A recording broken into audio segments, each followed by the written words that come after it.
How do I find keyboard shortcuts in Google Sheets? The Keyboard Shortcuts option lists every shortcut available in Google Sheets, helping you save time and work more efficiently. For example, you can learn shortcuts for common tasks like selecting rows, adding filters, or even quickly inserting the current date. If you're a power user or want to become one, mastering these shortcuts can make a huge difference in your productivity and workflow. Bonus, you can also search within the Shortcuts menu to find exactly what you need.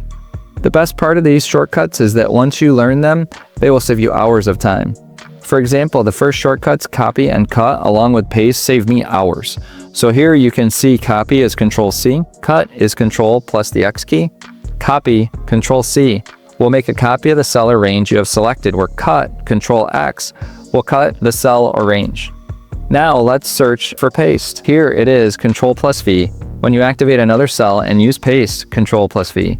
After copy, you will get a duplicate of the cell or range you copied. But if you use paste with cut, you will move the cell or range you cut to the new location.